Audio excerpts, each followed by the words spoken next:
Hello everyone, আমি আজকে আবার চলে এসেছি একটা মিনি ব্লগ নিয়ে। আজকে আমার বিজনেস ক্লাস ফ্লাইট ছিল মুম্বাই টু চেন্নাই, চেন্নাই থেকে মুম্বাই। দেখতেই পাচ্ছ আমাদের বিজনেস ক্লাস ফ্লাইটে 12টা সিট থাকে আর পিছনে ইকোনমিতে 208টা সিট থাকে।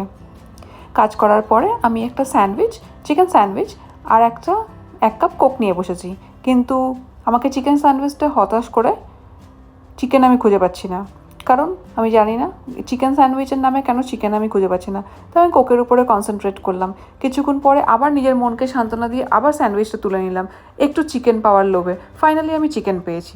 তারপরে আমি ল্যাবরেটরিতে গেলাম নিজের গ্রুমিং চেক করতে, কারণ আজকে আমার ফ্লাইটে দুজন স্পেশাল লোক আছে, তাদের সাথে আমি ফটো তুলতে চাই।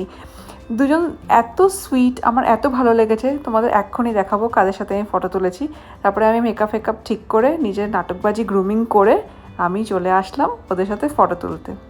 এই যে সারা অর্জুন, ভীষণ সুইট একটা মিষ্টি একটা মেয়ে, ছোট্ট একটা মেয়ে, এত সুন্দর বিহেভিয়ার, এত সুন্দর আপব্রিঙিং, এত ভাল লাগলো কথা বলে। সারা অর্জুনের সাথে ফটো তোলার পরে আমি আরেকজনের সাথে ফটো তুলেছি। এটা হচ্ছে মিস্টার রাজ অর্জুন, ওর বাবা। ওনার বিহেভিয়ার তো আরও ভালো, ওনার বিহেভিয়ার দেখেই বোঝা যায় যে ওনার মেয়ের বিহেভিয়ার এত ভালো কেন। তারপরে ফ্লাইট করার পরে আমি 2টো বড়া পাও প্যাক করলাম, খেতে খেতে বাড়ি চলে আসলাম। এইভাবেই আমার দিনটা আজকে শেষ হয়ে গেল। টাটা।